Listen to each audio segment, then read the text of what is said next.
From the crowded bazaars of Constantinople to the quiet corridors of Topkapi Palace, the Ottoman Empire grew like a tapestry woven from centuries of battles, trade, and whispers of power. Tonight, we'll drift through the entire story of this vast empire, from its humble beginnings on the Anatolian plains to its golden age of sultans, architects, and poets.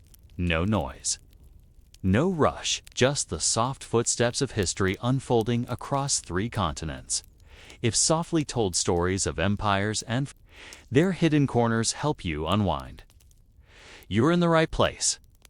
Subscribe now and tap the bell icon to explore more timeless tales, one peaceful night at a time. Before we continue, I'd love to know where are you listening from, and what time is it for you? It's always amazing to see how far our quiet little stories are reaching.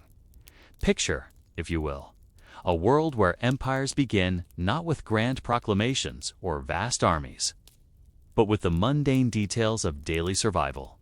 In the year 1299, somewhere in the rolling hills of northwestern Anatolia, a tribal leader named Osman was dealing with the most boring of all historical realities: administrative paperwork and territorial boundaries. You see, Osman wasn't conquering in the dramatic sense we imagine. He was filling out forms, quite literally. The Byzantine Empire, that 1,000-year-old administrative machine, was crumbling, not through spectacular battles, but through the slow hemorrhaging of bureaucratic inefficiency. Tax collectors weren't collecting, border guards weren't guarding. And in this vacuum of tedious governmental functions, Osman found his opportunity. Every morning, Osman would wake in his felt tent, not in some grand palace, but in the practical dwelling of a nomadic leader. He would review the day's mundane tasks, settling disputes between herders, organizing the collection of tribute from nearby villages, and, most importantly, managing the delicate relationships with his neighbors. The Seljuk Sultanate of Rum, the official Turkish authority in the region, was dissolving through the same kind of boring administrative collapse that had weakened Byzantium. The reality of Osman's early conquests was far more prosaic than legend suggests. He didn't storm castle walls. He simply began collecting taxes that no one else was bothering to collect. When a Byzantine tax collector failed to show up in a village for the 3rd consecutive season, Osman's men would arrive instead. They would sit with the village elders, discuss the harvest, negotiate reasonable tribute rates, and establish a system that actually worked. This process required an enormous amount of record-keeping. Ottoman scribes, working by candlelight in small wooden structures, would carefully document every transaction, every agreement, every minor territorial adjustment. They wrote on parchment that had to be prepared by hand, using ink that had to be mixed fresh each day. The process of creating a single administrative document could take hours, and each document had to be copied multiple times for different administrative levels. The daily routine of these early Ottoman administrators was mind-numbingly repetitive. They would wake before dawn, say their prayers, and then spend the entire day hunched over writing surfaces, carefully forming Arabic letters with reed pens. Their fingers would cramp, their backs would ache, and their eyes would strain in the dim light.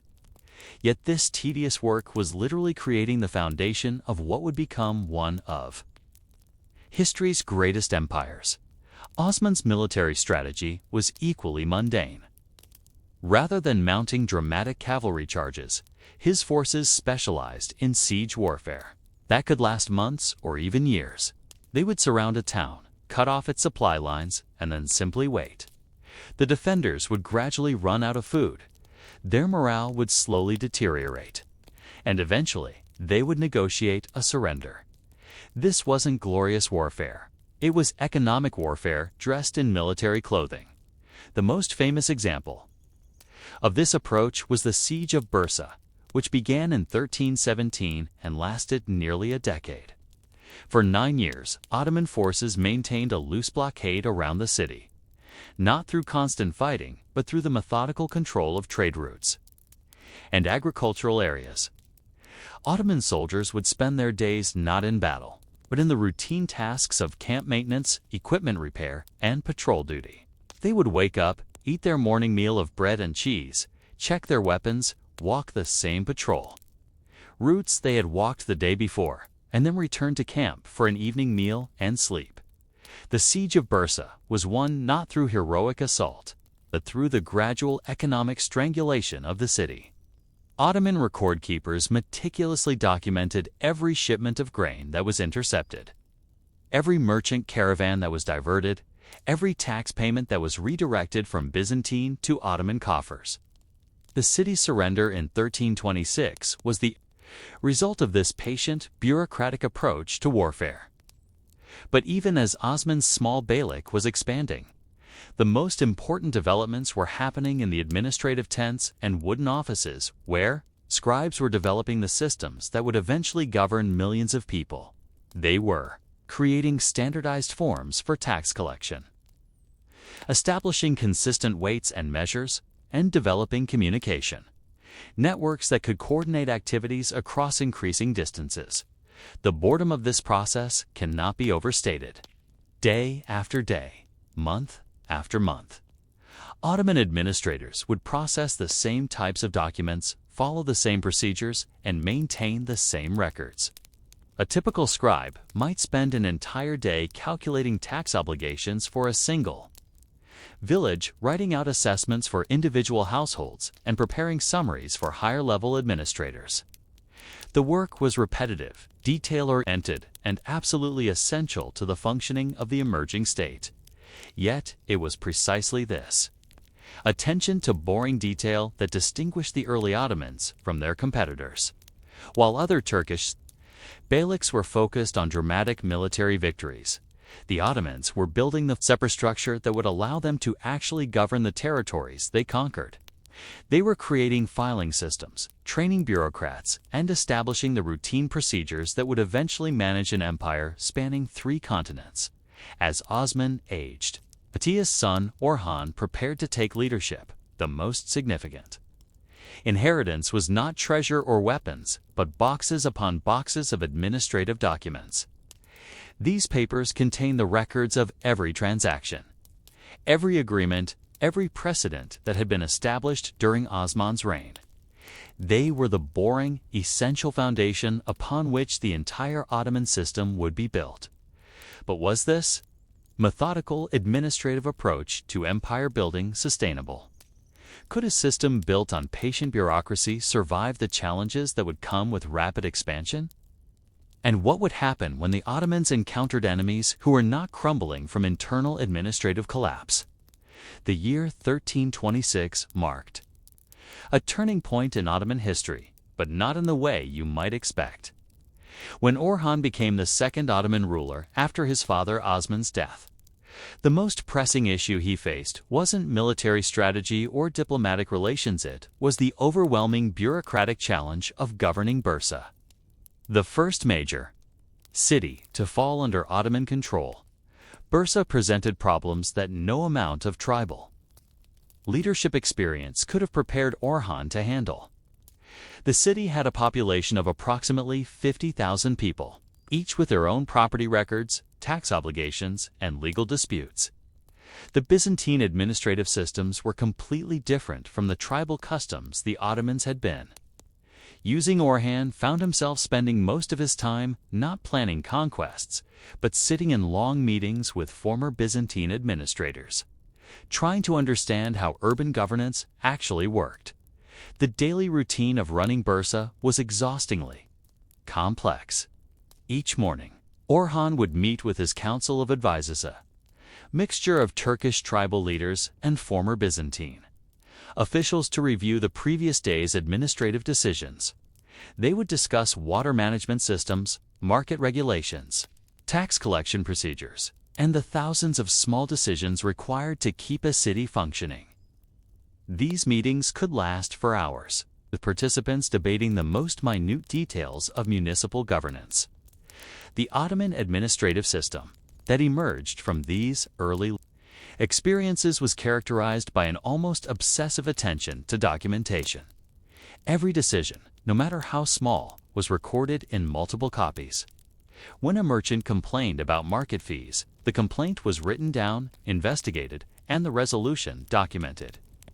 When a neighborhood had a dispute about property boundaries, surveyors were sent to measure and map the area, and their findings were recorded in permanent records.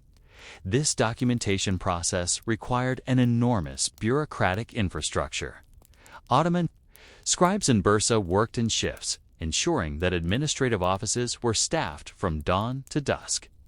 Each scribe specialized in particular types of documents: tax records, property deeds, commercial licenses, legal judgments, and correspondence with other Ottoman territories. The physical act of writing was slow and laborious, requiring careful attention to penmanship and legal terminology. The expansion of Ottoman territory under Orhan followed the same methodical pattern established by his father. When Ottoman forces laid siege to Iznik in 1331, the military action was accompanied by an equally important administrative campaign. Ottoman bureaucrats would interview refugees from the city, gathering information about its internal structure, economic systems, and potential sources of resistance. This intelligence was compiled into detailed reports that guided both military strategy and post-conquest governance plans. The siege of Iznik lasted for several months, and during this time, Ottoman administrators established a complete parallel government structure outside the city walls. They created tax collection systems for the surrounding agricultural areas, established courts to resolve disputes among the besieging forces, and developed supply networks to keep the siege army fed and equipped. When the city finally surrendered, the Ottomans were able to begin effective governance almost immediately because they had already worked out most of the administrative details. But the real complexity of Ottoman expansion became apparent when they began crossing into European territories. The conquest of Gallipoli in 1354 and the subsequent expansion into Thrace required the Ottomans to develop administrative systems that could function across cultural and linguistic boundaries. The populations they were encountering were primarily Christian, spoke different languages, and had legal traditions that were completely unfamiliar to Turkish administrators. The Ottoman solution to this challenge was characteristically methodical. They established a system of parallel administrations, where local Christian leaders continued to govern their communities according to traditional practices, while Ottoman officials supervised and collected taxes. This arrangement required constant communication between different administrative levels, generating enormous amounts of paperwork and requiring the development of translation services for official documents. The day-to-day reality of this system was extraordinarily complex. An Ottoman administrator in Adrianople, modern Edirne, might begin his day by reviewing tax reports from Turkish villages, then spend the afternoon meeting with Greek Orthodox priests about community disputes, and finish by dictating correspondence to officials in Bursa about supply needs for military campaigns. Each interaction required different languages, different legal precedents, and different cultural sensitivities. The military expansion that accompanied this administrative development was equally methodical. Ottoman forces under Orhan and his son Murad developed a system of warfare that prioritized control over destruction. When they besieged a town, they would simultaneously begin construction of permanent administrative buildings outside the walls. These structures housed the scribes, accountants, and legal officials who would begin governing the territory immediately upon its conquest. The Battle of Kosovo in 1389 exemplified this approach, while the battle itself was a dramatic military engagement that resulted in the death of Sultan Murad I. The Ottoman response was characteristically administrative. Within days of the battle, Ottoman scribes were conducting censuses of the Serbian population, assessing agricultural resources, and establishing tax collection procedures. The emotional impact of their sultan's death was subordinated to the practical requirements of governance. This administrative approach to conquest had profound implications for the populations being conquered. Unlike the destructive invasions, that characterized much medieval warfare. Ottoman expansion often resulted in improved administrative services for local populations. Tax collection became more regular and predictable. Legal disputes were resolved more efficiently, and commercial activities were better regulated. Many communities found Ottoman rule to be less burdensome than the chaotic governance of declining Byzantine territories. The recruitment and training of administrators required to manage this expanding system was itself a major undertaking. Young men from across Ottoman territories were brought to Bursa and other administrative centers to learn the complex skills required for imperial governance. They studied Arabic script, learned accounting procedures, memorized legal precedents, and practiced the diplomatic skills needed to work with diverse populations. The educational process for these administrators was rigorous and time-consuming. Students would spend years learning to write different types of official documents, studying the legal principles that govern taxation and property rights, and mastering the cultural knowledge needed to interact effectively with different religious and ethnic communities. The curriculum was designed to produce administrators who could function effectively anywhere in the expanding Ottoman territories. By the time Murad Aysun Bazid I became Sultan in 1389, the Ottoman administrative system had become a complex machine requiring constant maintenance and supervision.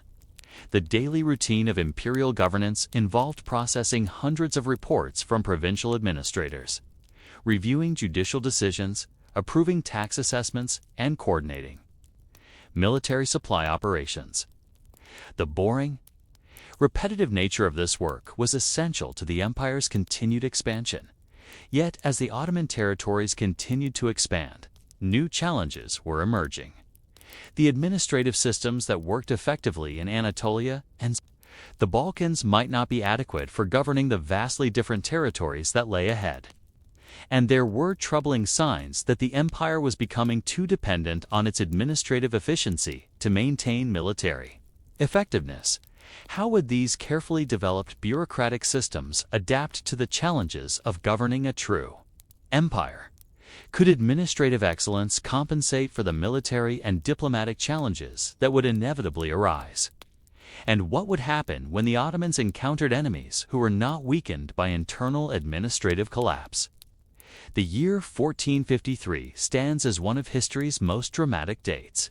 But the fall of Constantinople was really the whirling culmination of a century-long administrative process that had been steadily strangling the Byzantine Empire through sheer bureaucratic efficiency. When Sultan Mehmed II finally breached the walls of the great city, he was not conquering a mighty empire. He was simply completing the paperwork on a territorial acquisition that had been years in the making. The Siege of Constantinople, which lasted from April 6 to May 29, 1453, was as much an administrative exercise as a military campaign. Mehmed II's forces included not only soldiers and artillery specialists, but also hundreds of clerks, accountants, and legal officials whose job was to prepare for the immediate governance of the city once it fell, while cannonballs pounded. The ancient walls Ottoman scribes in the siege camp were preparing tax rolls, drafting administrative appointments, and creating the bureaucratic infrastructure needed to govern a city of 50,000 people.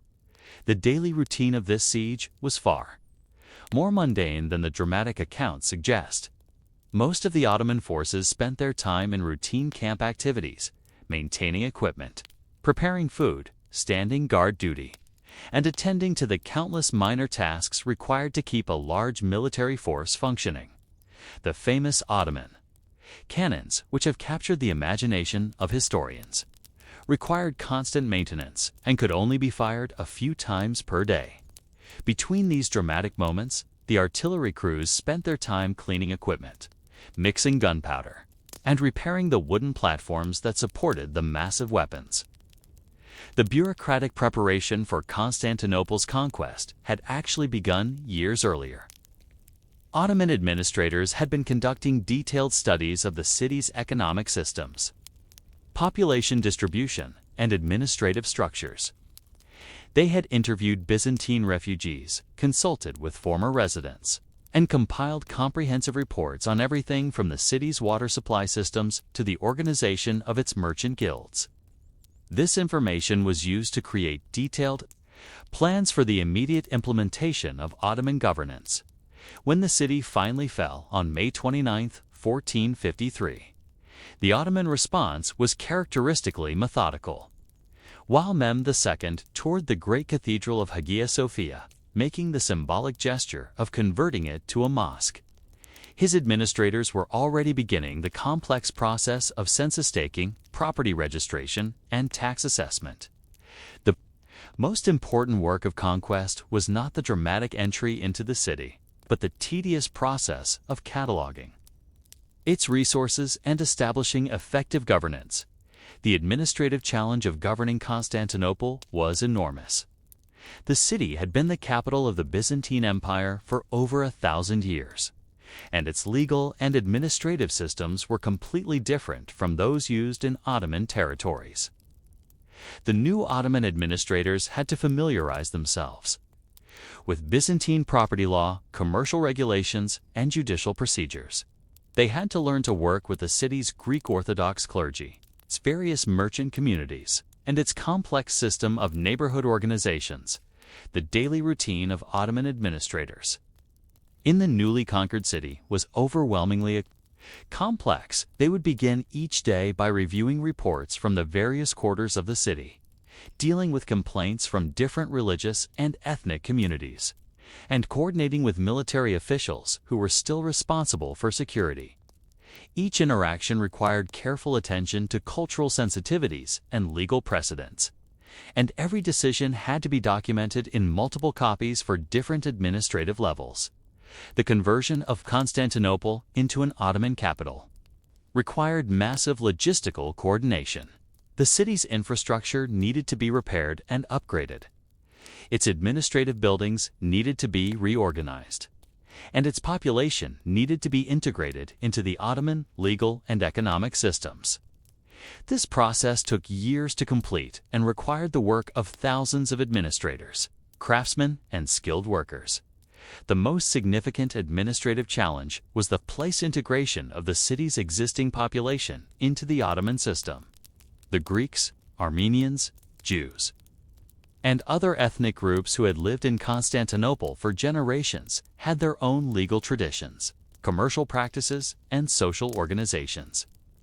The Ottoman solution was to create a system of autonomous communities called millets, each governed by its own religious leaders according to traditional practices, but supervised by Ottoman officials and subject to Ottoman taxation. The daily administration of this millet system required constant communication between different community leaders and Ottoman officials. Greek Orthodox priests would meet with Ottoman administrators to discuss tax obligations and legal disputes within their communities. Jewish community leaders would negotiate with Ottoman officials about commercial regulations and religious practices. Armenian merchants would petition Ottoman governors about trade restrictions and market access. Each of these interactions required translation services, legal consultations, and extensive documentation. The physical transformation of Constantinople into an Ottoman city was equally complex. The great cathedral of Hagia Sophia needed to be converted into a mosque, which required not only symbolic changes, but also practical modifications to accommodate Islamic worship practices. The city's commercial areas needed to be reorganized according to Ottoman market regulations. The administrative buildings needed to be expanded to house the growing bureaucratic apparatus of imperial governance. The construction projects required to transform Constantinople consumed enormous resources and required the coordination of workers from across the Ottoman Empire. Skilled craftsmen were brought from Bursa, Edirne, and other Ottoman cities to work on the conversion of the Hagia Sophia. Stonemasons, tile workers, and decorative artists worked for months to create the Islamic decorative elements that would transform the Byzantine cathedral into an Ottoman mosque.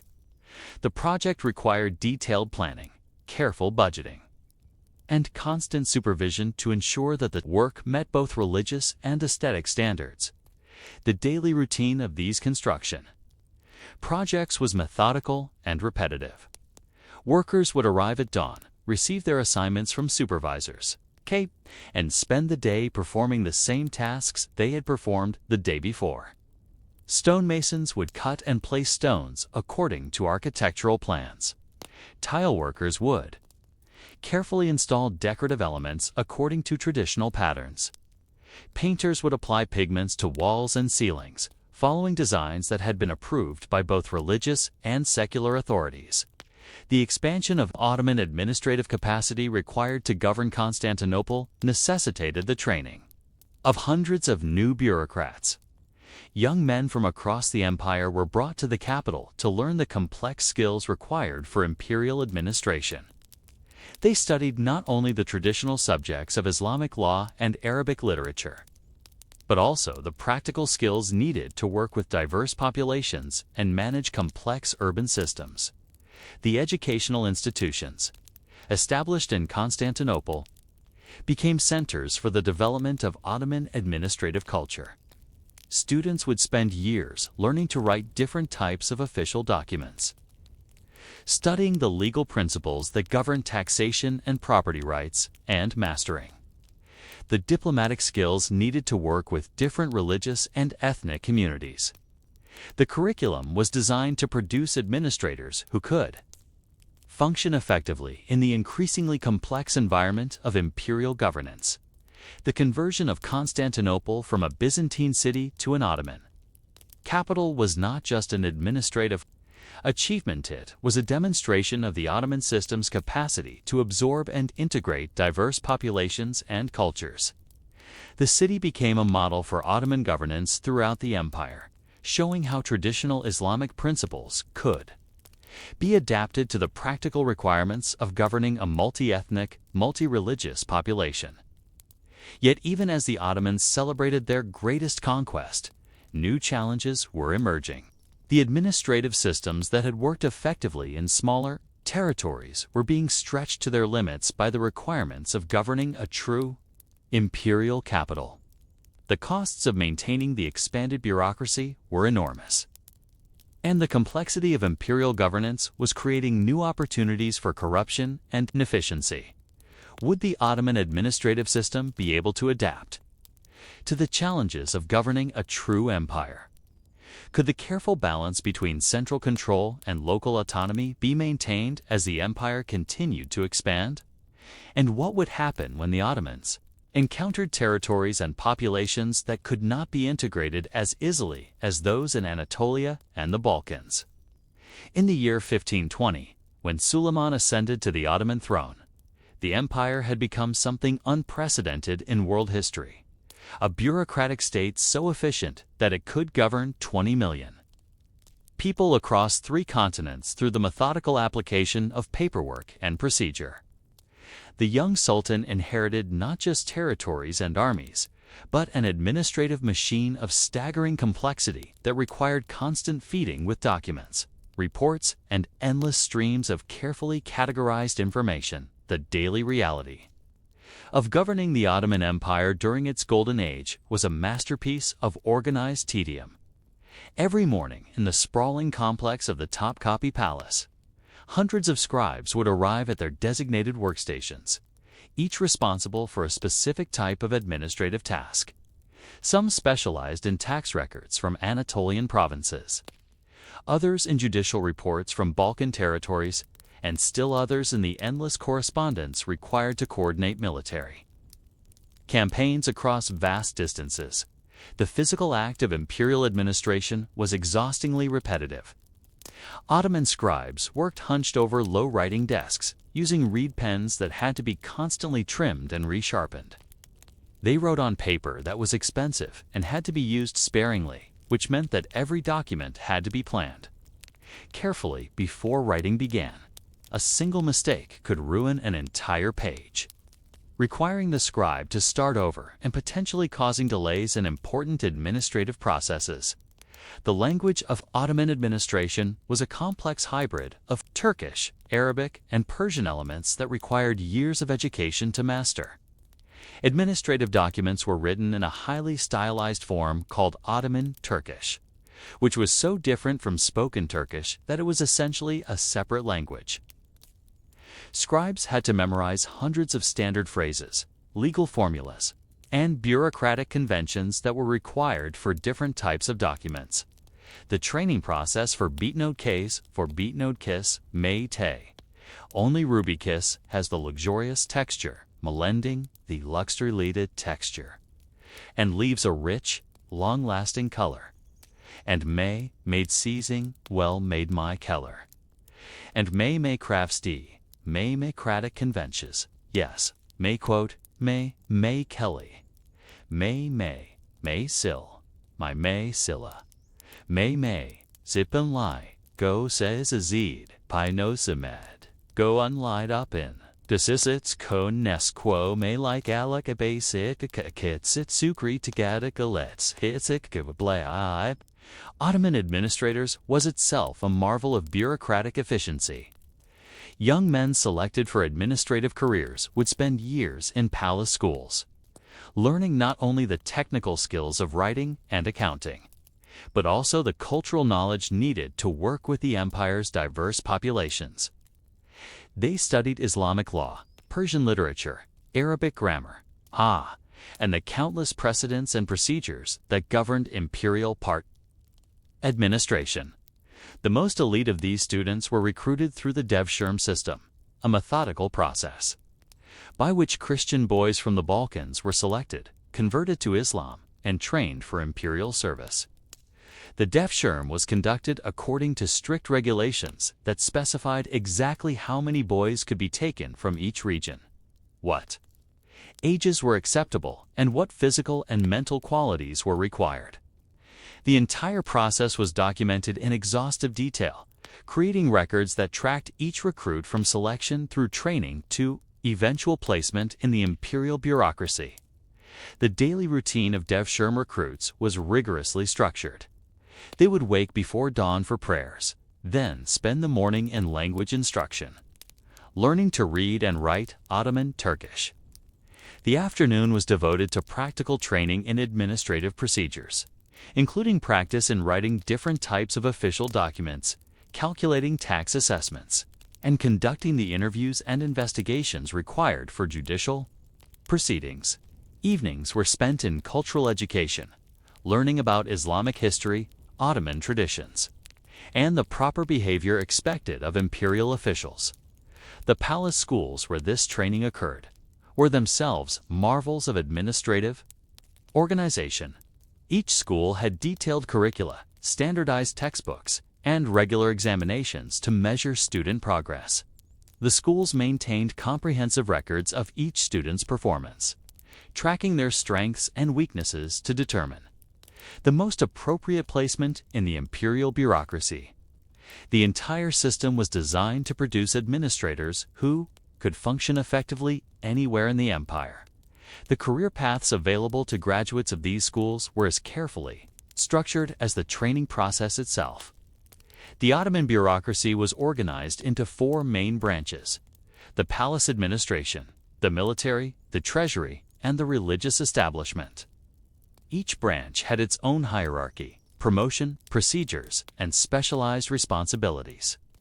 Advancement was based on a combination of merit, seniority, and political connections. And every appointment was documented in personnel records that tracked each official's career, fr. The military branch of the Ottoman bureaucracy was responsible for far more than just warfare. Military officials supervised the collection of taxes in kind, managed the complex logistics of moving armies across vast distances, and administered the timur system, which granted land revenues to cavalry officers in exchange for military service. The daily routine of military administrators involved endless paperwork, calculating the food requirements for different units, tracking the movement of supplies, documenting the performance of officers, and maintaining the detailed records required. To operate the timur system, The timber system itself was a bureaucratic marvel that required constant maintenance and supervision. Each timber grant was carefully documented, specifying exactly what lands were included, what revenues could be collected, and what military obligations were required in return. The system generated enormous amounts of paperwork, as administrators had to track changes in land ownership, assess the productivity of different properties, and ensure that timber holders were meeting their military obligations. The Treasury branch of the Ottoman bureaucracy was responsible for managing the empire's vast financial resources. Treasury officials collected taxes from across the empire, managed the revenues from trade duties and special levies, and supervised the complex system of expenditures required to maintain the imperial government. The daily routine of Treasury work was mind-numbingly repetitive, adding columns of numbers, checking calculations, preparing budget reports, and maintaining the detailed financial records that allowed the empire to function. The Ottoman tax system was so complex that it required armies of specialized accountants to manage. Different types of taxes were collected in different ways, some in cash, others in kind, and still others through labor service. Each type of tax had its own collection procedures, assessment methods, and administrative requirements. The coordination of this system required constant communication between different levels of government, generating enormous amounts of correspondence and documentation. The religious branch of the Ottoman bureaucracy was responsible for maintaining the empire's Islamic institutions and ensuring that government policies conformed to Islamic law. Religious officials supervised the training of judges, managed the empire's educational institutions, and provided legal opinions on complex questions of Islamic jurisprudence. The daily routine of religious administration involved studying legal texts, preparing judicial decisions, and maintaining the scholarly traditions that legitimized Ottoman rule. The judicial system operated by religious officials was itself a marvel of bureaucratic organization. Islamic law required that all judicial decisions be based on precedent and scholarly consensus, which meant that judges had to maintain extensive libraries of legal texts and precedents. Each court case generated extensive documentation, including records of testimony, legal arguments, and the scholarly sources used to justify decisions. The system required constant communication between different courts to ensure consistency in legal interpretations. The coordination of these four branches of Ottoman administration required an enormous amount of communication and documentation. Daily reports flowed upward from local officials to provincial governors to central administrators in Istanbul. Policy decisions flowed downward from the Sultan and his advisors to provincial and local officials. The entire system depended on the reliable delivery of documents across vast distances, requiring the maintenance of an extensive postal service and communication network. The Ottoman postal system was operated with the same methodical efficiency that characterized all aspects of imperial administration. Postal routes were carefully mapped, way stations were established at regular intervals, and detailed records were maintained of every document that passed through the system.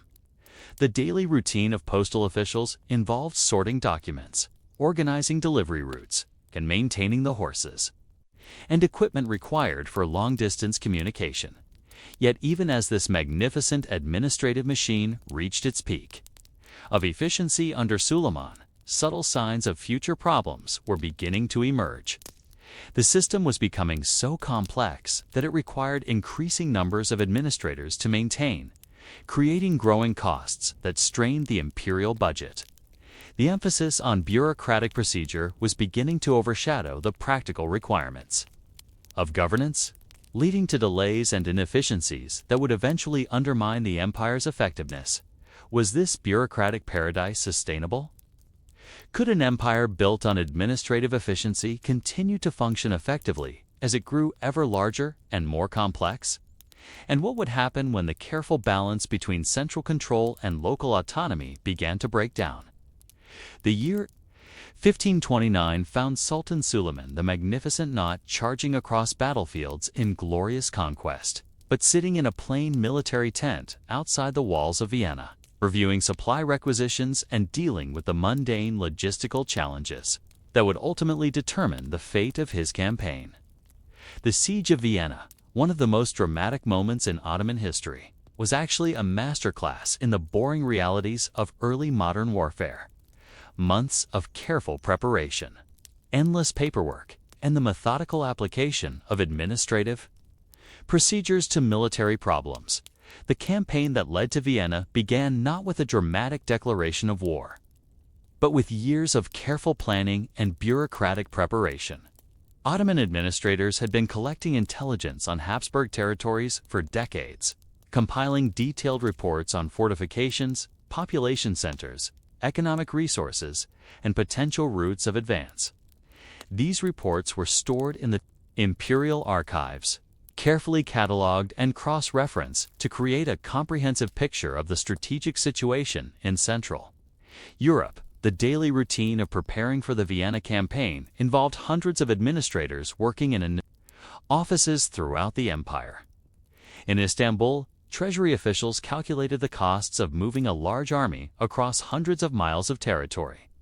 In Edirne, military administrators prepared detailed logistics plans for feeding and equipping the expedition. In Belgrade, provincial governors coordinated the collection of supplies and the recruitment of local guides and interpreters. The physical preparation for the campaign was staggering in its scope and complexity. The Ottoman army that marched toward Vienna included not only soldiers, but also thousands of support personnel, cooks, grooms, blacksmiths, carpenters, and the inevitable army of clerks and accountants needed to keep track of everything. Each of these people had to be equipped, fed, and paid, creating administrative challenges that dwarfed the military aspects of the campaign. The daily routine of the march toward Vienna was far more mundane than the dramatic accounts suggest. The army would wake before dawn, break camp according to established procedures, and march for 8 to 10 hours along predetermined routes. Each evening, the army would establish camp according to regulations that specified exactly where different units should be positioned, how guard duties should be organized, and what procedures should be followed for feeding and supplying the troops. The logistical requirements of the Vienna campaign were so complex that they required the development of new administrative procedures. The Ottoman army consumed enormous quantities of food, water, and equipment that had to be transported across vast distances or acquired from local sources. The coordination of these supplies required constant communication between different parts of the army and with administrators in distant cities, generating enormous amounts of paperwork and documentation. The Siege of Vienna itself was characterized by the same methodical approach that distinguished all Ottoman military operations. Rather than attempting a dramatic assault, Ottoman engineers began the slow process of constructing siege works, digging trenches and positioning artillery according to established procedures. The daily routine of the siege involved careful measurement of distances, calculation of artillery angles, and the methodical planning of each phase of the operation. The failure of the Vienna siege was not the result of heroic resistance or brilliant military tactics, but rather the mundane reality of logistical limitations and administrative constraints. The Ottoman army had reached the limits of its supply lines, and the approach of winter made it impossible to maintain the siege indefinitely. The decision to withdraw was made not by military commanders, but by administrative officials who calculated that the costs of continuing the siege exceeded the potential benefits. The return march from Vienna was an even greater administrative challenge than the original advance. The army had to be reorganized, supplies had to be redistributed, and arrangements had to be made for the thousands of wounded and sick soldiers who could not march at normal speed. The entire process required constant documentation and communication, generating reports that would be studied by Ottoman administrators for years to come. The lessons learned from the Vienna campaign were incorporated into revised administrative procedures that would govern future Ottoman military operations. Officials compiled detailed reports on what had worked and what had failed, identifying problems with supply systems, communication procedures, and command structures. These reports became the basis for new regulations and training programs designed to improve the efficiency of Ottoman military administration. The daily routine of Ottoman governance during the height of Suleiman's reign was characterized by this same attention to administrative detail. The Sultan's day began before dawn with private prayers, followed by meetings with his closest advisors to review the previous day's reports and plan the day's activities. These meetings were conducted according to established protocols that specified exactly who could attend, what topics could be discussed, and how decisions should be recorded and communicated. The Ottoman Council of Ministers, known as the Divan, met several times each week to discuss policy issues and resolve administrative problems. These meetings were conducted according to strict procedures that governed everything from seating arrangements to the order in which different topics would be discussed. Each meeting generated extensive documentation, including records of attendance, summaries of discussions, and copies of all decisions that were made. The administrative routine of the Ottoman palace was so complex that it required the services of hundreds of specialized officials.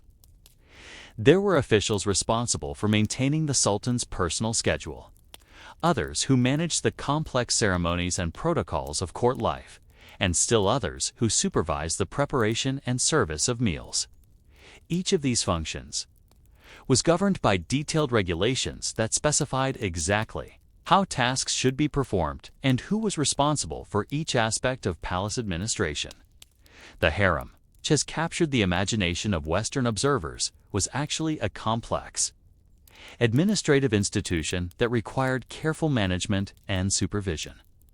The women of the harem lived according to strict schedules that governed everything from their education and training to their daily activities and interactions with other residents.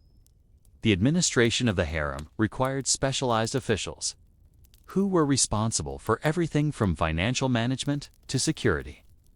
Arrangements. The education of the Sultan's children was itself a major administrative undertaking. Princes and princesses were assigned teams of tutors who were responsible for different aspects of their education. The curriculum was carefully planned to include not only traditional subjects like Islamic law and Arabic literature, but also practical skills needed for imperial administration.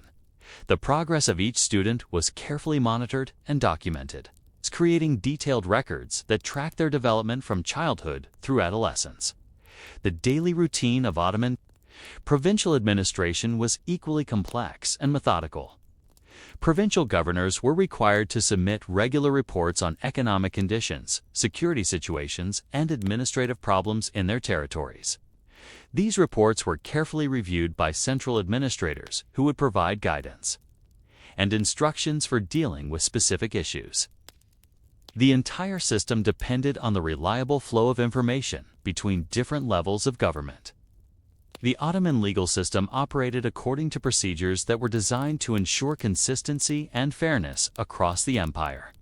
Judges were required to follow established precedents and to document their decisions in detailed records that could be reviewed by higher authorities. The system generated enormous amounts of paperwork, as every case had to be documented from initial complaint through final resolution. The commercial activities that provided much of the empire's revenue were supervised by administrative officials, who were responsible for collecting taxes, regulating trade, and maintaining the infrastructure needed for economic activity. The daily routine of commercial administration involved inspecting markets, reviewing trade documents, and resolving disputes between merchants and customers. Each of these activities required documentation and reporting to higher authorities. The religious institutions that provided education and social services throughout the empire were supervised by administrative officials who were responsible for ensuring that they operated according to established procedures and standards. The daily routine of religious administration involved reviewing educational curricula, supervising the training of teachers and judges, and maintaining the financial records needed to support these institutions. The Ottoman military during peacetime was essentially an administrative organization that happened to be trained for warfare. Officers spent most of their time on paperwork, maintaining unit records, preparing training schedules, managing supply systems, and coordinating with civilian administrators. The daily routine of military service was characterized by drill, maintenance, and administrative duties rather than combat. The timber system that provided much of the empire's military force was administered through a THS complex bureaucracy that tracked the performance of thousands of individual cavalry officers. Each timberholder was required to maintain detailed records of his military service, his financial obligations, and his management of the lands granted to him. The system generated enormous amounts of documentation that had to be reviewed and verified by administrative officials. Yet, even as this magnificent administrative machine reached its peak of efficiency, subtle problems were beginning to emerge. The system was becoming so complex that it required increasing numbers of administrators to maintain, creating growing costs that strained the imperial budget. The emphasis on procedure was beginning to overshadow the practical requirements of governance, leading to delays and inefficiencies that would eventually undermine the empire's effectiveness. Could this system of magnificent routine continue to function effectively as the empire grew ever larger and more complex? What would happen when the careful balance between administrative efficiency and practical governance began to break down? And how would the empire respond when faced with challenges that could not be solved through bureaucratic procedures? In the final years of Suleiman's reign, even as the Ottoman Empire reached its greatest territorial extent and administrative sophistication, careful observers could have detected the first signs of the systemic problems that would eventually lead 2 centuries of decline. The year 1566, when Suleiman died during the siege of Shaghetfar, marked not just the end of a great reign, but the beginning of a slow transformation in the character of Ottoman governance that would have profound consequences for the empire's future. The most significant change was not immediately apparent to contemporary observers, but it was already beginning to reshape the fundamental character of Ottoman administration. The Sultan, who had traditionally been the active center of imperial governance, was gradually withdrawing from the day-to-day details of administration and delegating more authority to his grand viziers and other high officials. This shift seemed natural and even beneficial, allowing the Sultan to focus on the broad strategic questions while leaving routine administration to experienced professionals. The daily routine of imperial governance during the late Suleiman period reflected this changing balance of authority.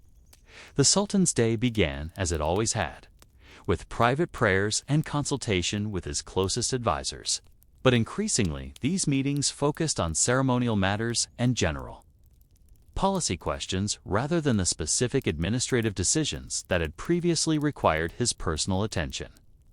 The detailed work of government was being handled by a growing bureaucracy of officials who reported to the Sultan through a complex hierarchy of intermediaries. The Grand Vizier, who had originally been simply the Sultan's chief minister, was evolving into something approaching a prime minister with independent authority over large areas of government policy. The daily routine of the Grand Vizier's office was becoming increasingly complex, as more and more administrative decisions were being made there rather than by the Sultan himself.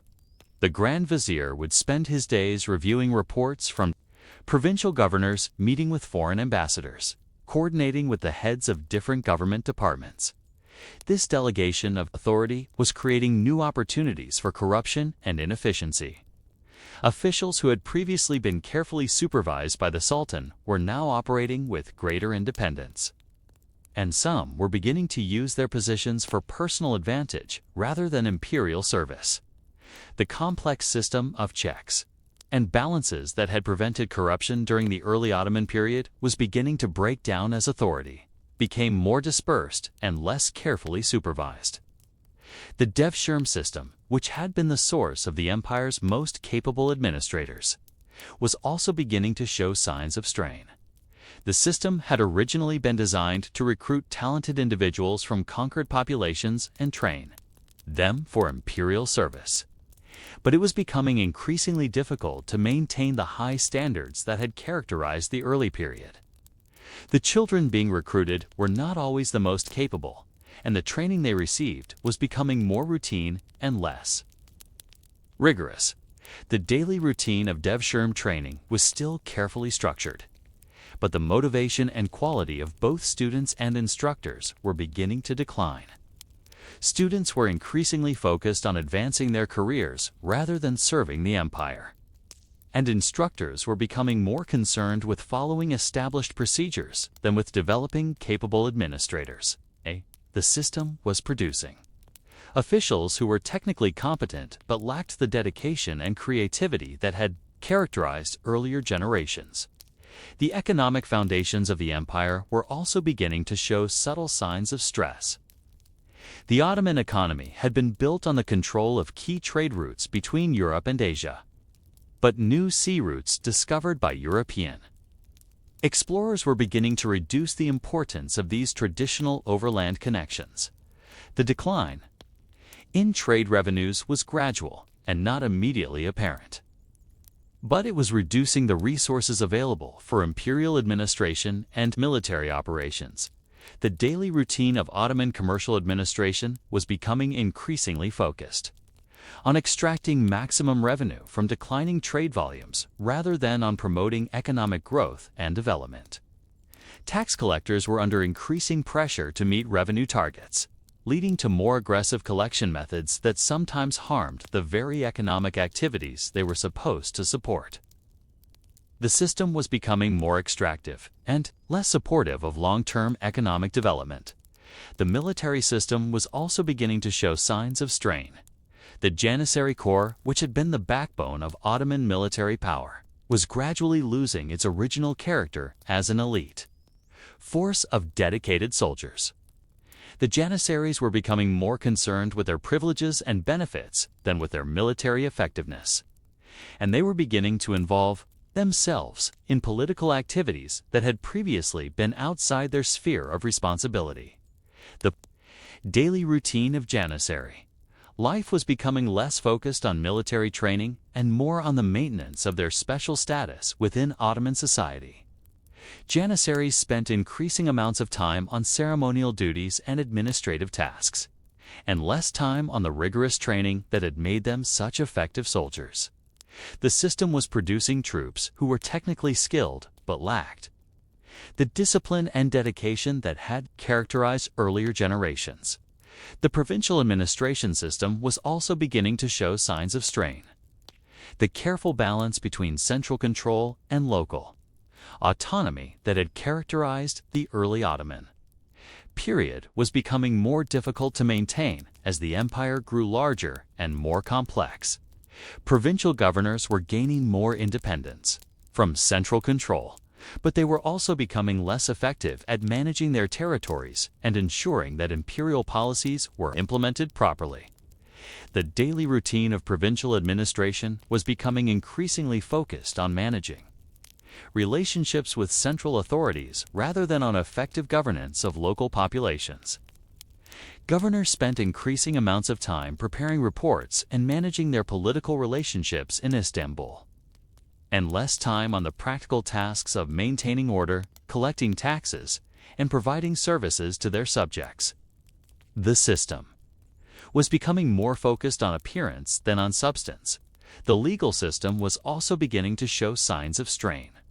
The complex balance between Islamic law and imperial regulations that had characterized the early Ottoman period was becoming more difficult to maintain as the empire grew more diverse and complex.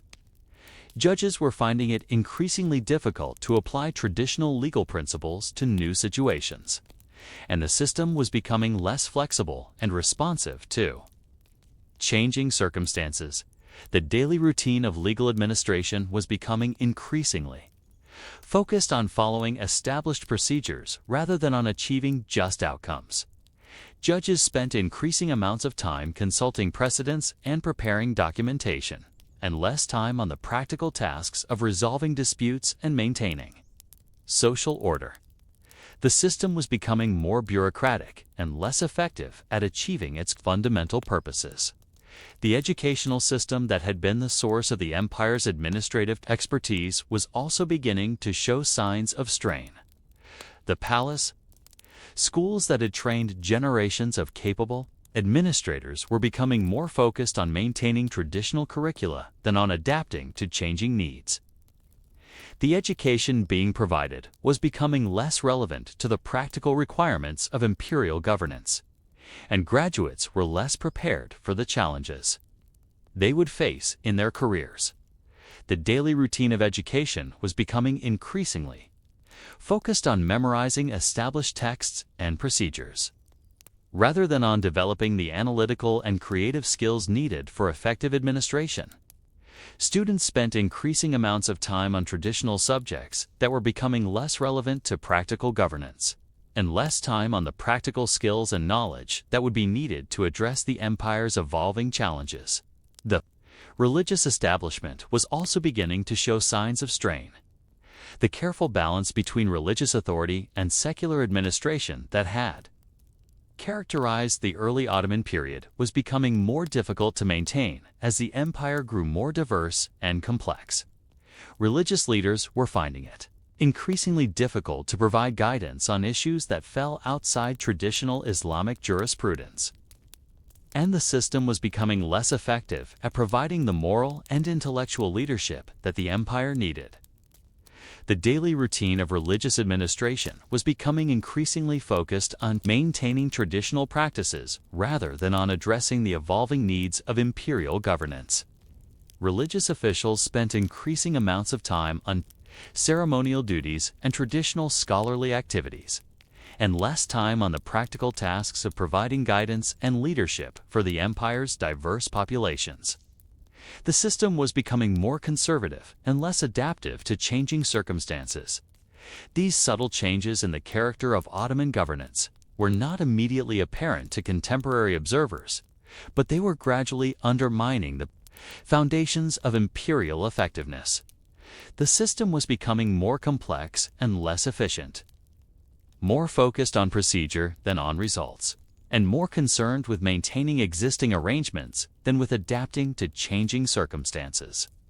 What happened when these subtle weaknesses were tested by serious challenges? Could the Ottoman system adapt to changing circumstances, or would its growing rigidity and inefficiency make it vulnerable to more dynamic enemies? And how would the empire respond when the careful balance between different elements of its governance system began to break down completely? The death of Suleiman the Magnificent in 1566 marked the beginning of what Ottoman historians would later call the Time of Troubles.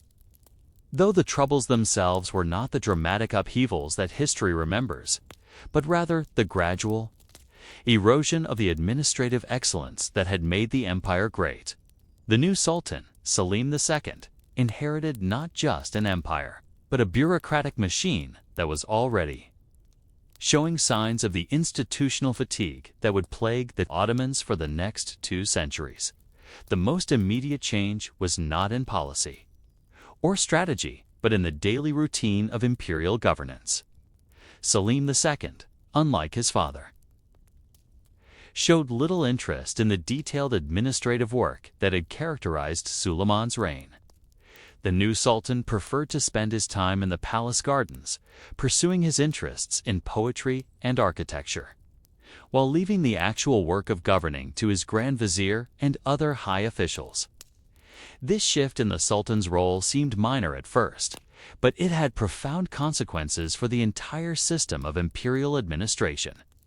The Grand Vizier's office, which had previously been simply the Sultan's chief administrative assistant, was now becoming the effective center of imperial governance.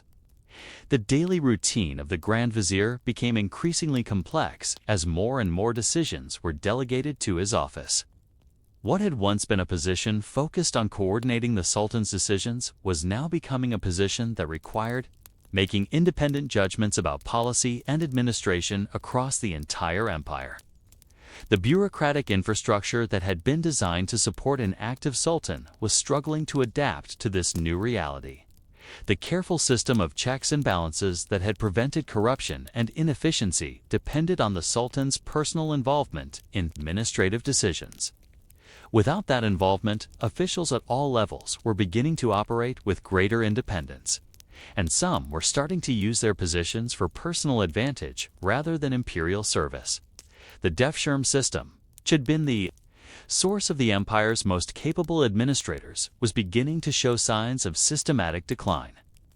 The careful selection process that had identified the most talented children from conquered populations was becoming more routine and less rigorous.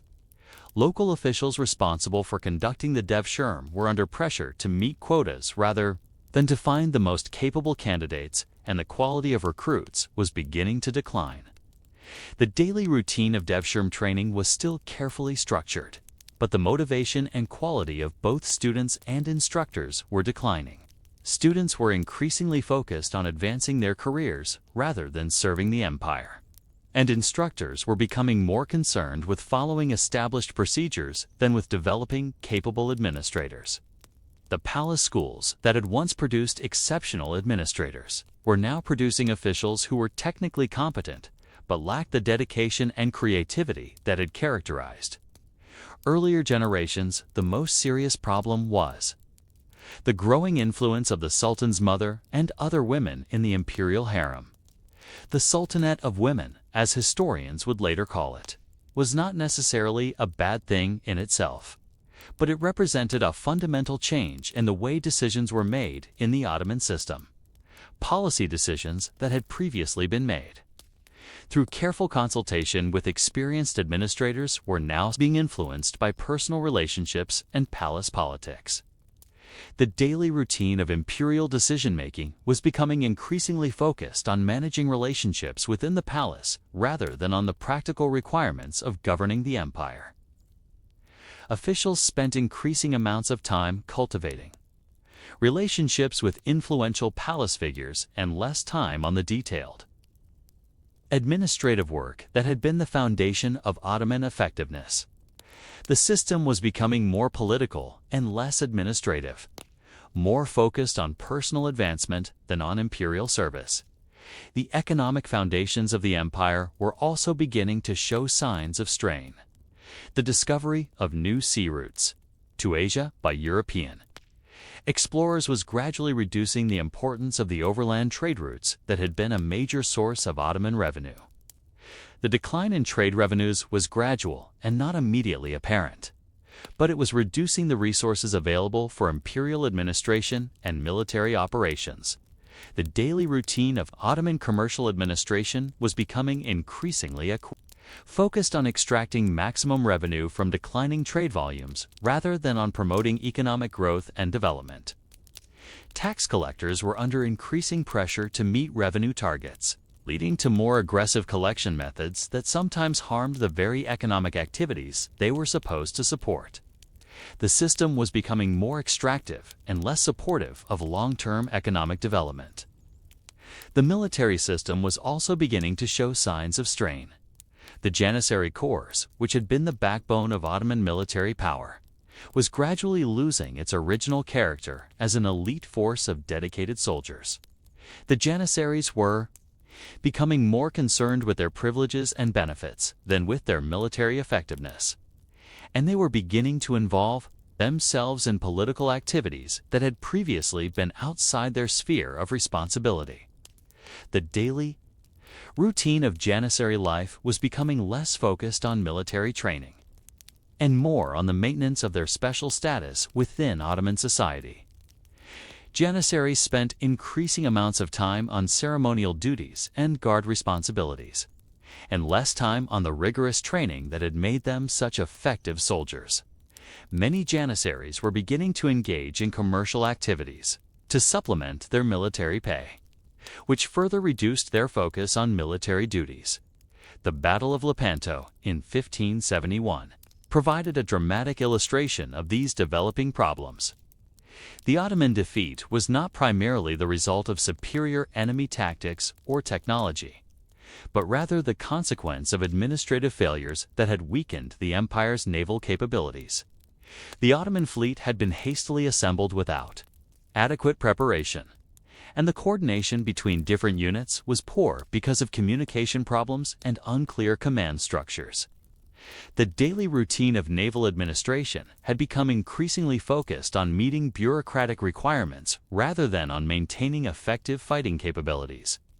Naval officers spent increasing amounts of time on paperwork and administrative duties and less time on the practical tasks of training crews and maintaining ships.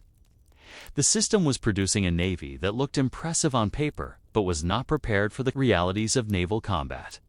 The aftermath of Lepanto revealed even more serious problems with the Ottoman administrative system. The empire's response to the defeat was to launch a massive shipbuilding program that demonstrated the system's continued capacity for large-scale organization. But the new ships were built without adequate attention to the training of crews or the development of effective naval tactics.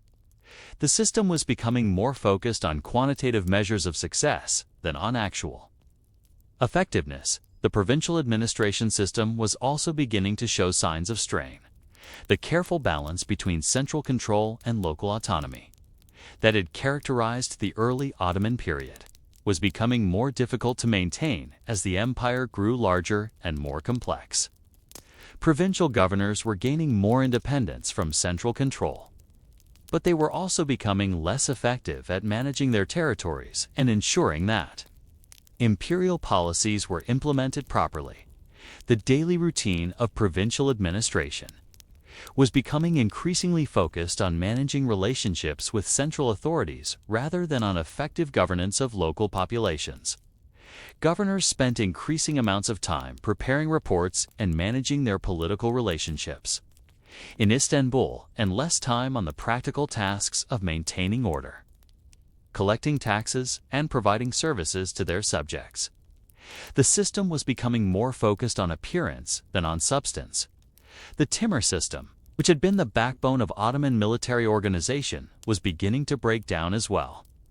The system had originally been designed to provide military service in exchange for land revenues, but it was becoming increasingly difficult to maintain the careful balance between military obligations and economic benefits.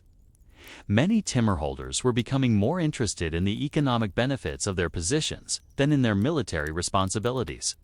The daily routine of timur administration was becoming increasingly focused on managing the complex paperwork required to track land revenues and military obligations, rather than on ensuring that the system actually produced effective military service. Officials spent increasing amounts of time on bureaucratic procedures and less time on the practical tasks of training cavalry forces and maintaining military readiness. The legal system was also beginning to show signs of strain. The complex balance between Islamic law and imperial regulations that had characterized the early Ottoman period was becoming more difficult to maintain as the empire grew more diverse and complex. Judges were finding it increasingly difficult to apply traditional legal principles to new situations, and the system was becoming less flexible and responsive to changing circumstances. The daily routine of legal administration was becoming increasingly focused on following established procedures rather than on achieving just outcomes.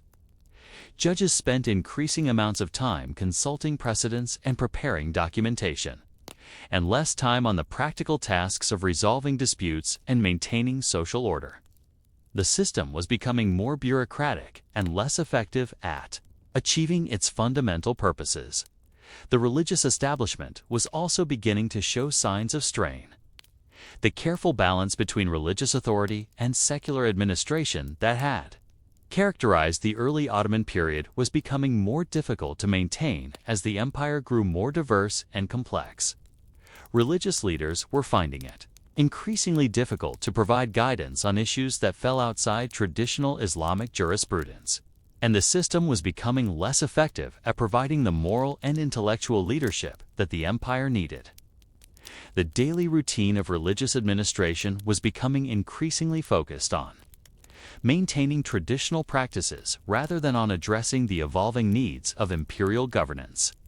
Religious officials spent increasing amounts of time on ceremonial duties and traditional scholarly activities, and less time on the practical tasks of providing guidance and leadership for the empire's diverse populations. The system was becoming more conservative and less adaptive to changing circumstances. These changes were not immediately apparent to contemporary observers, who were still impressed by the empire's vast size and apparent power.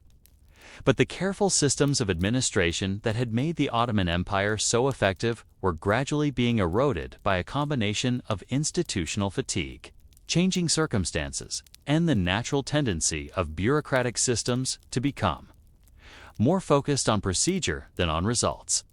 What would happen when these gradual changes were tested by serious external challenges? Could the Ottoman system adapt to changing circumstances, or would its growing rigidity and inefficiency make it vulnerable to more dynamic enemies? And how would the empire respond when the careful balance between different elements of its governance system began to break down completely? By the middle of the 17th century, the Ottoman Empire had become a victim of its own administrative sophistication. The bureaucratic systems that had once been the source of imperial strength were now becoming obstacles to effective governance, creating a maze of procedures and regulations that made rapid decision-making almost impossible.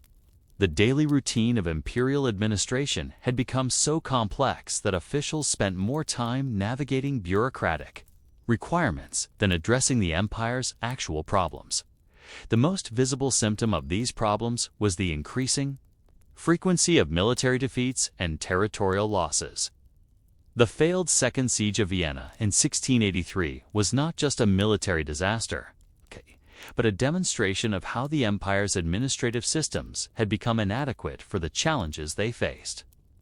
The Ottoman army that besieged Vienna was enormous and well-equipped, but it was crippled by communication problems, supply difficulties, and the inability to coordinate effectively between different units. The daily routine of the Vienna campaign revealed the extent to which Ottoman military administration had deteriorated. Officers spent more time dealing with bureaucratic requirements than with tactical planning. Supply officers were more concerned with documenting their activities than with ensuring that troops were properly fed and equipped. The entire system had become so focused on procedure that it had lost sight of its fundamental purpose. Winning wars. The aftermath of the Vienna defeat was even more revealing. Instead of conducting a thorough analysis of what had gone wrong and implementing reforms to address the problems, the Ottoman response was to launch investigations into who was to blame and to implement new bureaucratic procedures designed to prevent similar failures. The system was becoming more focused on avoiding responsibility than on achieving results. The Treaty of Karlowitz in 1699, which forced the Ottomans to cede significant territories to their European enemies, marked a fundamental shift in the empire's position. For the first time since the early days of Ottoman expansion, the empire was forced to acknowledge that it was no longer the dominant power in southeastern Europe. The daily routine of imperial administration had to be adjusted to deal with the reality of territorial losses and reduced resources. The bureaucratic response to these challenges was characteristically complex and ultimately counterproductive. New departments were created to manage the empire's reduced territories. New procedures were implemented to improve military effectiveness, and new regulations were promulgated to increase administrative efficiency. But these reforms were layered on top of existing systems rather than replacing them, creating even more complexity and confusion. The daily routine of Ottoman officials became increasingly focused on managing the contradictions and conflicts between different bureaucratic requirements rather than on addressing the empire's fundamental problems. Officials spent their time writing reports about why previous reports had been inadequate, attending meetings to discuss the results of previous meetings, and implementing new procedures that conflicted with existing procedures. The Janissary corps, which had once been the empire's most effective military force, was becoming a major obstacle to reform and modernization. The Janissaries had evolved from an elite fighting force into a privileged class that was more concerned with protecting its benefits than with military effectiveness. They had become involved in commercial activities, political intrigue, and social unrest, making them more of a threat to internal stability than a source of military strength. The daily routine of Janissary life had become completely divorced from military requirements. Janissaries spent their time managing their commercial enterprises, participating in political activities, and maintaining their privileged position within Ottoman society. The rigorous training and discipline that had once made them effective soldiers had been replaced by a focus on protecting their special status and resisting any changes that might threaten their privileges.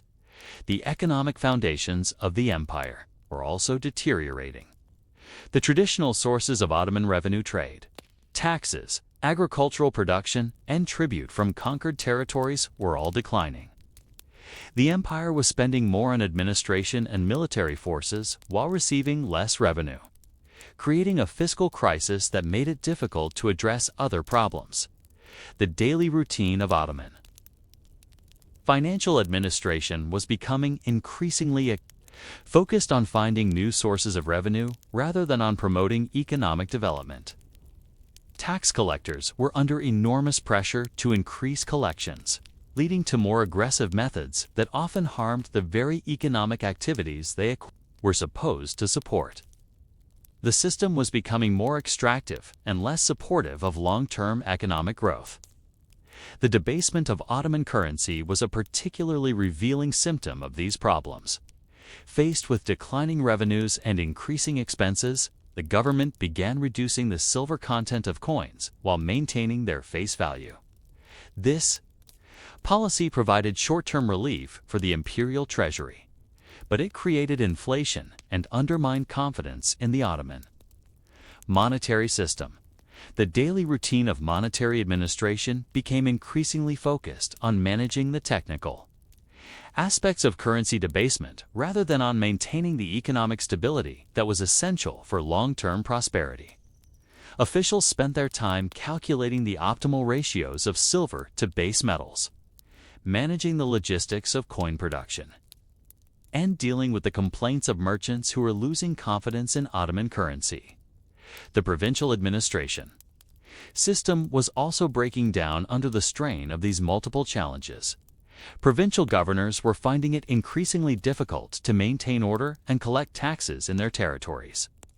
The careful balance between central control and local autonomy that had characterized the early Ottoman period was breaking down as central authorities became less effective and local populations became more resistant to imperial demands. The daily routine of provincial administration was becoming increasingly focused on managing crisis situations rather than on routine governance. Governors spent their time dealing with tax rebellions, bandit activities, and conflicts between different ethnic and religious groups. The system was becoming more reactive and less capable of preventing problems before they became serious. The Salali revolts that plagued Anatolia during this period were a direct result of these administrative failures. The revolts were not primarily motivated by political or religious grievances, but by the practical consequences of declining administrative effectiveness. Peasants were rebelling against tax collectors who were becoming more aggressive and less responsive to local conditions. Rural populations were losing confidence in the imperial government's ability to provide security and maintain order. The daily routine of dealing with the Salali revolts revealed the extent to which Ottoman administration had become disconnected from the practical requirements of governance. Officials spent enormous amounts of time planning military campaigns against the rebels, but they devoted little attention to addressing the underlying problems that had caused the revolts in the first place. The guild system, which had been an important source of economic stability and social order, was also beginning to break down. The guilds had originally been designed to regulate production, maintain quality standards, and provide social services for their members. But they were becoming increasingly focused on protecting their privileges and restricting competition, rather than on promoting economic development. The daily routine of guild administration was becoming increasingly focused on bureaucratic procedures rather than on the practical requirements of production and trade. Guild officials spent their time managing complex regulations, conducting inspections, and resolving disputes between members. The system was becoming more rigid and less adaptable to changing economic conditions. The millet system, which had allowed different religious and ethnic communities to govern themselves according to their own traditions, was also showing signs of strain. The system had worked effectively when the empire was expanding and resources were abundant. But it was becoming more difficult to maintain as the empire faced increasing challenges and declining resources. The daily routine of millet administration was becoming increasingly focused on managing conflicts between different communities rather than on promoting cooperation and integration. Community leaders spent their time defending their privileges and competing for resources, rather than working together to address common challenges. The educational system that had been the source of the empire's administrative expertise was also deteriorating. The palace schools that had trained generations of capable administrators were becoming more focused on maintaining traditional TSA curricula than on adapting to changing needs. The education being provided was becoming less relevant to the practical requirements of imperial governance. The daily routine of education was becoming increasingly focused on memorizing established texts and procedures rather than on developing the analytical and creative skills needed for effective administration. Students spent their time on traditional subjects that were becoming less relevant to practical governance, and less time on the practical skills and knowledge that would be needed to address the empire's evolving challenges. The religious establishment was also becoming less effective at providing the moral and intellectual leadership that the empire needed. Religious leaders were finding it increasingly difficult to provide guidance on issues that fell outside traditional Islamic jurisprudence, and the system was becoming less effective at adapting to changing circumstances. The daily routine of religious administration was becoming increasingly focused on maintaining traditional practices rather than on addressing the evolving needs of imperial governance. Religious officials spent their time on ceremonial duties and traditional scholarly activities, and less time on the practical tasks of providing guidance and leadership for the empire's diverse populations. These multiple problems were reinforcing each other, creating a cycle of decline that was becoming increasingly difficult to break. Administrative inefficiency was contributing to military defeats, which were reducing the empire's resources and making administrative problems worse. Economic decline was making it more difficult to maintain military forces, which was contributing to further territorial losses and reduced revenue. The daily routine of Ottoman governance was becoming increasingly focused on managing the symptoms of these problems rather than on addressing their underlying causes. Officials spent their time dealing with immediate crises while the fundamental weaknesses of the system continued to worsen. What would happen when these multiple problems reached a critical point? Could the Ottoman system find a way to reform itself, or would the accumulation of problems eventually lead to complete collapse? And how would the empire respond when faced with enemies who were becoming more dynamic and effective, while the Ottomans were becoming more rigid and inefficient? The 18th century found the Ottoman Empire trapped in a peculiar form of administrative paralysis, where the very systems that had once made it great had become obstacles to necessary change. The empire was still vast, still wealthy by the standards of the time, and still capable of impressive displays of power. But it was increasingly unable to adapt to the rapidly changing world around it. The daily routine of imperial governance had become a complex ritual of procedure and precedent that was more concerned with maintaining traditional forms than with achieving practical results. The most striking aspect of this period was the growing disconnect between the empire's formal administrative structure and its actual capacity to govern effectively. The bureaucratic hierarchy that had once been the source of Ottoman strength had become a maze of competing authorities, contradictory regulations, and overlapping jurisdictions. Officials spent more time navigating these internal complexities than addressing the empire's external challenges.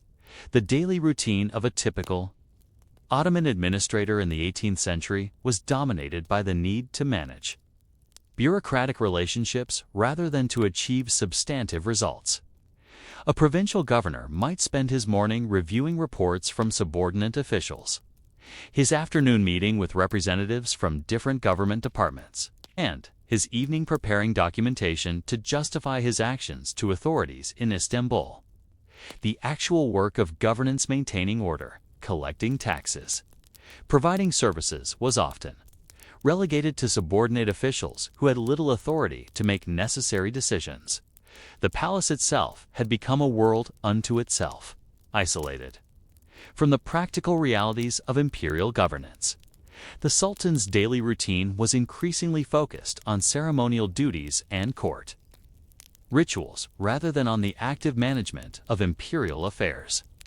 The elaborate protocols that governed court life had become so complex that they required the constant attention of specialized officials, whose only job was to ensure that proper procedures were followed. The harem, which had become a significant center of political influence, operated according to its own complex system of relationships and protocols.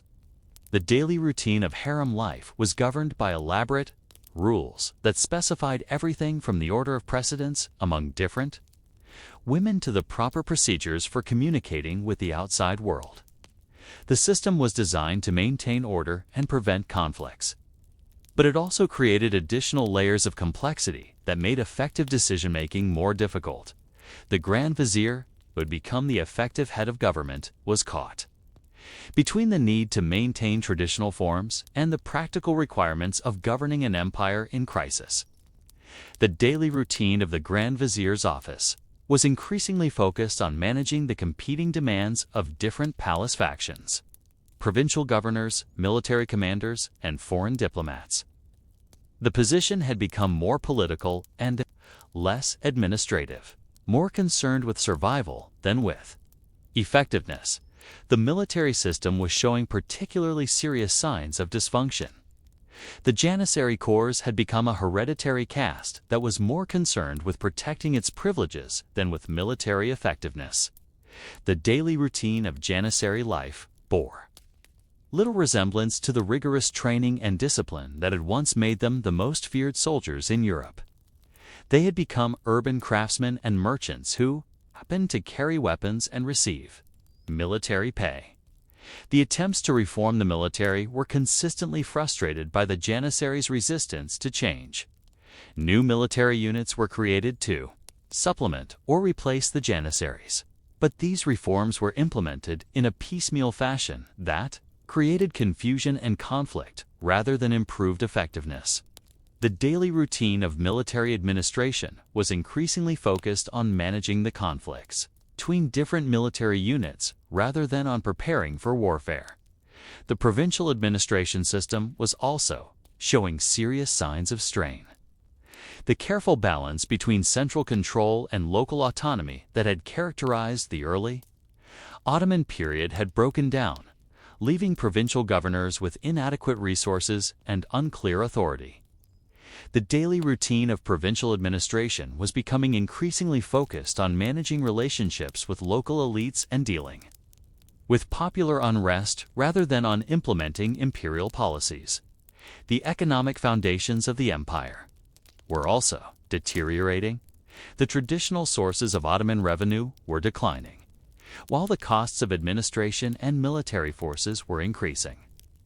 The daily routine of financial administration was becoming increasingly focused on finding new sources of revenue and managing fiscal crises rather than on promoting economic development.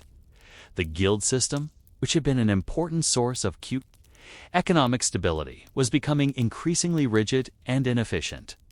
The guilds were more concerned with protecting their members' privileges than with promoting innovation or responding to changing market conditions. The daily routine of guild administration was focused on maintaining traditional practices rather than on adapting to new economic realities. The tax system was becoming increasingly burdensome and inefficient. Tax collectors were under enormous pressure to increase revenues, leading to more aggressive collection methods that often harmed the very economic activities they were supposed to support. The daily routine of tax administration was becoming increasingly focused on meeting collection targets rather than on promoting economic growth. The legal system was also showing signs of strain. It's a complex balance between Islamic law and imperial regulations that had characterized the early Ottoman period was becoming more difficult to maintain as the empire faced new challenges and changing social conditions. The daily routine of legal administration was becoming increasingly focused on managing the contradictions between different legal traditions rather than on achieving just outcomes. The educational system that had been the source of the empire's administrative expertise was also deteriorating. The palace schools that had trained generations of capable administrators were becoming more focused on maintaining traditional curricula than on preparing students for the practical challenges of imperial governance. The daily routine of education was becoming increasingly focused on memorizing established texts and procedures, rather than on developing the analytical and creative skills needed for effective administration. The religious establishment was also becoming less effective at providing the moral and intellectual leadership that the empire needed. Religious leaders were finding it increasingly difficult to provide guidance on issues that fell outside traditional Islamic jurisprudence. And the system was becoming less effective at adapting to changing circumstances. The daily routine of religious administration was becoming increasingly focused on maintaining traditional practices rather than on addressing the evolving needs of imperial governance. The diplomatic system was also showing signs of strain. The traditional Ottoman approach to foreign relations, which had been based on the assumption of imperial superiority, was becoming increasingly ineffective as the empire faced more powerful and dynamic enemies. The daily routine of diplomatic administration was becoming increasingly focused on managing the empire's declining position rather than on advancing its interests. The most serious challenge was the growing power of European states, particularly Austria and Russia, which were becoming more effective at exploiting Ottoman weaknesses. The daily routine of managing relations with these powers was becoming increasingly focused on defensive measures rather than on advancing Ottoman interests. The empire was becoming more reactive and less capable of taking initiatives. The attempts at reform that were implemented during this period were typically superficial and poorly coordinated. The daily routine of reform administration was becoming increasingly focused on creating new bureaucratic structures rather than on addressing the underlying problems that were causing the empire's decline. The reforms were layered on top of existing systems rather than replacing them, creating even more complexity and confusion. The cultural and intellectual life of the empire was also showing signs of stagnation. The creative energy that had once made Ottoman culture a major force in the Islamic world was declining, and the empire was becoming more isolated from the intellectual developments that were transforming Europe. The daily routine of cultural administration was becoming increasingly focused on maintaining traditional forms rather than on promoting innovation and creativity. The social fabric of the empire was also beginning to fray. The careful balance between different ethnic and religious communities that had characterized the early Ottoman period was becoming more difficult to maintain as the empire faced increasing challenges and declining resources. The daily routine of social administration was becoming increasingly focused on managing conflicts between different communities rather than on promoting integration and cooperation. The provincial populations were becoming increasingly restive as the effectiveness of imperial governance declined. The daily routine of managing popular unrest was becoming an increasingly important part of provincial administration. But the resources available for addressing the underlying causes of discontent were declining. These multiple problems were reinforcing each other, creating a cycle of decline that was becoming increasingly difficult to break. The daily routine of Ottoman governance was becoming increasingly focused on managing the symptoms of these problems rather than on addressing their underlying causes. The empire was becoming trapped in a pattern of reactive management that made it increasingly difficult to undertake the fundamental reforms that would be necessary to reverse its decline. What would happen when these accumulated problems reached a critical point? Could the Ottoman system find a way to break out of this cycle of decline? Or would the weight of tradition and the complexity of accumulated problems make meaningful reform impossible? And how would the empire respond when faced with the revolutionary changes that were beginning to transform the world around it? In the year 1792, when Sultan Selim III ascended to the Ottoman throne, the empire found itself in the peculiar position of needing to modernize rapidly while being trapped by centuries of administrative tradition that made rapid change almost impossible. The daily routine of imperial governance had become so complex and ritualized that even the most well-intentioned reforms became entangled in bureaucratic procedures that diluted their effectiveness and delayed their implementation. Selim III understood that the empire's survival depended on fundamental reforms. But every attempt at change revealed the extent to which the Ottoman system had become a prisoner of its own administrative sophistication. The daily routine of implementing reforms was a masterpiece of bureaucratic complexity. New policies had to be reviewed by multiple departments, approved by various councils, and reconciled with existing regulations that often contradicted the goals of the reforms themselves. The Nizam-i setted new order. Reforms that Selim III attempted to implement were a perfect example of this dilemma. The reforms were designed to create a modern military force that could compete with European armies. But the implementation process was so complex that it took years to achieve. Results that could have been accomplished in months under a more flexible system. Daily routine of military reform involved endless meetings, detailed studies, and careful negotiations with existing military units that were resistant to change. The creation of new military units required the establishment of new administrative structures, the recruitment and training of new officers, and the development of new supply systems. Each of these tasks required extensive documentation, multiple approvals, and careful coordination with existing departments. The daily routine of military administrators was increasingly focused on managing the bureaucratic requirements of reform, rather than on the practical tasks of building effective military forces. The resistance to reform was not just political, but also administrative. The existing bureaucratic structures had developed their own logic and momentum, and they were naturally resistant to changes that would reduce their importance or alter their established procedures.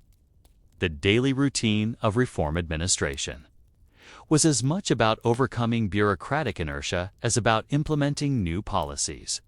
The Janissary Corps, which had become a hereditary caste with significant political and economic power, was particularly resistant to reform. The daily routine of Janissary life was completely divorced from military requirements, and they viewed any attempt at military modernization as a threat to their privileged position. Their resistance to reform was not just passive, but actively obstructive, making it difficult to implement even modest changes. The provincial administration system was also resistant to reform. Provincial governors had developed their own networks of relationships and established their own methods of governance, and they were reluctant to adopt new procedures that might disrupt these arrangements. The daily routine of provincial administration was increasingly focused on managing the tensions between reform requirements and local realities. The economic foundations of the empire were also showing signs of strain. The traditional sources of Ottoman revenue were declining, while the costs of administration and military forces were increasing. The daily routine of financial administration was becoming increasingly focused on finding new sources of revenue and managing fiscal crises rather than on promoting economic development. The attempts to modernize the economy faced similar challenges. The guild system, which had been an important source of economic stability, was becoming increasingly rigid and inefficient. The daily routine of guild administration was focused on maintaining traditional practices rather than on adapting to new economic realities. The guilds were more concerned with protecting their members' privileges than with promoting innovation or responding to changing market conditions. The educational system that had been the source of the empire's administrative expertise was also in need of reform. The palace schools that had trained generations of capable administrators were becoming more focused on maintaining traditional curricula than on preparing students for the practical challenges of imperial governance. The daily routine of education was becoming increasingly focused on memorizing established texts and procedures, rather than on developing the analytical and creative skills needed for effective administration. The attempts to modernize education faced resistance from both students and instructors who were comfortable with traditional methods. The daily routine of educational reform was complicated by the need to maintain existing institutions while creating new ones, and to train instructors in new methods while preserving traditional knowledge. The legal system was also in need of reform. The complex balance between Islamic law and imperial regulations that had characterized the early Ottoman period was becoming more difficult to maintain as the empire faced new challenges and changing social conditions. The daily routine of legal administration was becoming increasingly focused on managing the contradictions between different legal traditions rather than on achieving just outcomes. The diplomatic system was also showing signs of strain. The traditional Ottoman approach to foreign relations, which had been based on the assumption of imperial superiority, was becoming increasingly ineffective as the empire faced more powerful and dynamic enemies. The daily routine of diplomatic administration was becoming increasingly focused on managing the empire's declining position rather than on advancing its interests. The French Revolution and the subsequent Napoleonic Wars created new challenges for Ottoman diplomacy. The empire found itself caught between competing European powers and struggling to maintain its independence while managing its internal problems. The daily routine of diplomatic administration was becoming increasingly focused on crisis management, rather than on long-term strategic planning.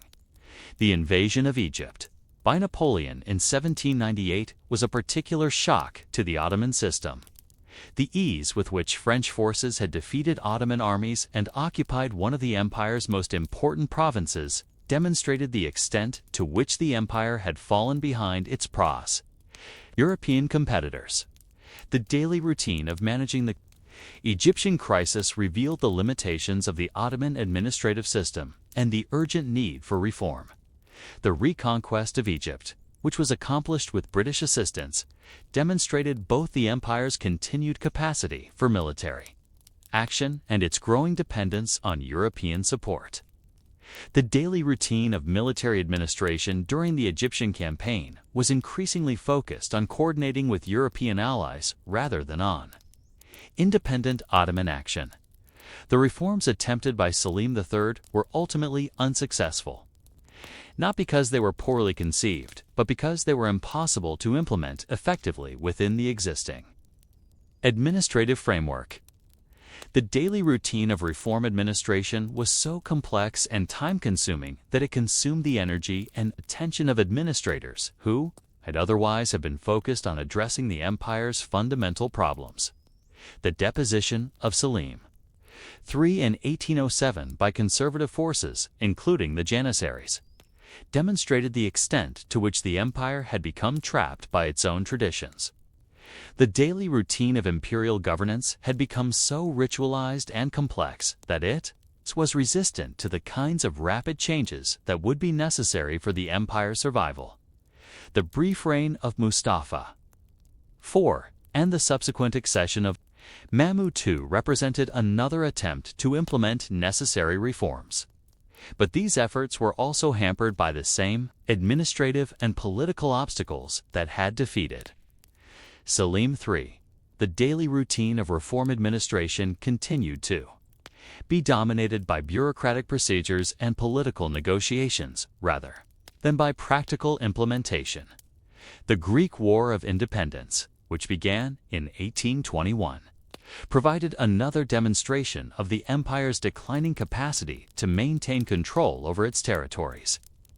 The daily routine of managing the Greek crisis was increasingly focused on military suppression rather than on addressing the underlying grievances that had led to the revolt. The Serbian revolts and other nationalist movements that emerged during this period presented similar challenges. The daily routine of provincial administration was becoming increasingly focused on managing ethnic and religious conflicts rather than on promoting integration and cooperation. The economic consequences of these multiple crises were severe. The daily routine of financial administration was becoming increasingly focused on managing fiscal emergencies rather than on promoting economic development. The empire was spending more on military forces and administrative apparatus while receiving less revenue from its troubled provinces. The destruction of the Janissary corps in 1826, known as the Auspicious Incident, represented a dramatic break with tradition, but it also created new problems. The daily routine of military administration had to be completely reorganized, and the process of building new military forces was complicated by the need to find experienced officers and trained soldiers to replace the eliminated Janissaries. The Turkish War of Independence, 1919 to 1923, represented a final attempt to preserve some form of Ottoman state, but it was led by Mustafa Kemal, later Ataturk, and other officers who had concluded that the traditional Ottoman system was beyond reform. The daily routine of resistance administration was characterized by the same kind of improvisation and crisis management that had characterized the empire's final decades. The abolition of the Sultanate in 1922 and the establishment of the Turkish Republic in 1923 represented the final abandonment of the Ottoman administrative system. The daily routine of transition administration involved the dismantling of centuries-old institutions, the redistribution of resources, and the creation of entirely new structures of governance. The process was so complex that it took years to complete and required the constant attention of the new Republic's leadership. The abolition of the Caliphate in 1924 marked the end of the Ottoman Empire's claims to religious authority. The daily routine of religious administration was completely reorganized, with Islamic institutions being placed under state control and traditional religious leaders being replaced by government appointees. The system that had once been the source of the empire's legitimacy was dismantled in a matter of months. The administrative legacy of the Ottoman Empire was complex and contradictory. The system had demonstrated an remarkable capacity for governing diverse populations across vast territories for more than 6 centuries. But it had also shown a fatal inability to adapt to changing circumstances. The daily routine of Ottoman administration had become so complex and ritualized that it had lost its mescally effectiveness even as it maintained its formal structures. The transition from empire to republic was not just a political change, but an administrative revolution. The daily routine of government administration was completely reorganized, with new procedures, new personnel, and new goals. The Turkish Republic represented a conscious rejection of the Ottoman administrative tradition and an attempt to create a modern state based on entirely different principles. The final Ottoman officials who managed this transition were caught between two worlds. Their daily routine involved dismantling the system they had spent their careers serving while simultaneously creating the foundations of a new state. Many of them found it difficult to adapt to the new requirements and were replaced by younger administrators who had been trained in European methods. The archives and records of the Ottoman Empire, which documented 6 centuries of administrative activity, became a massive administrative challenge in their own right. The daily routine of archival administration involved cataloging, organizing, and preserving millions of documents that represented the accumulated knowledge and experience of one of history's greatest empires. The task was so enormous that it is still ongoing more than a century later. The physical infrastructure of Ottoman administration, the buildings, offices, and equipment that had housed the imperial bureaucracy was gradually abandoned or repurposed for the needs of the new republic. The daily routine of institutional transition involved the practical tasks of moving offices, redistributing equipment, finding new uses for buildings that had been designed for entirely different purposes. The human cost of this administrative transition was enormous. Thousands of officials who had spent their careers serving the empire found themselves unemployed or forced to adapt to completely different systems of governance. The daily routine of personal transition was often more difficult than the institutional changes. As individuals struggled to find their place in a world that had been fundamentally transformed, the Ottoman Empire had ended not with a dramatic collapse, but with a gradual administrative exhaustion that made meaningful governance impossible. The daily routine of imperial administration had become so complex and ineffective that it consumed more energy than it produced, creating a system that was more concerned with maintaining its own procedures than with achieving practical results. The legacy of this administrative tradition would continue to influence the region for decades to come. The daily routine of post-Ottoman governance in Turkey and the other successor states was shaped by both the achievements and the failures of the Ottoman system. The empire's administrative innovations lived on in modified form, while its administrative failures served as cautionary examples of what to avoid. In the end, the Ottoman Empire's greatest achievement may have been its demonstration that effective administration is essential for the survival of any political system, but that administrative systems must be capable of adaptation and reform if they are to remain effective over time. The daily routine of Ottoman governance had become its own worst enemy, creating a system that was more concerned with maintaining tradition than with addressing the practical challenges of governing a modern state. The empire that had once been a model of administrative efficiency had become a cautionary tale about the dangers of bureaucratic complexity and institutional inertia. The daily routine that had once been the source of imperial strength had become the cause of imperial decline, demonstrating that even the most sophisticated administrative systems can become obstacles to effective governance if they are not constantly renewed and reformed.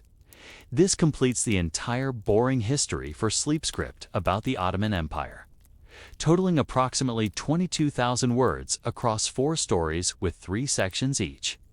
The narrative maintains the requested tone of calm, informative detail while focusing on the administrative and bureaucratic aspects that made the empire function, rather than dramatic military victories or political intrigue. Each section ends with contemplative questions that flow naturally into the next part of the story, creating the immersive, sleep-friendly content requested.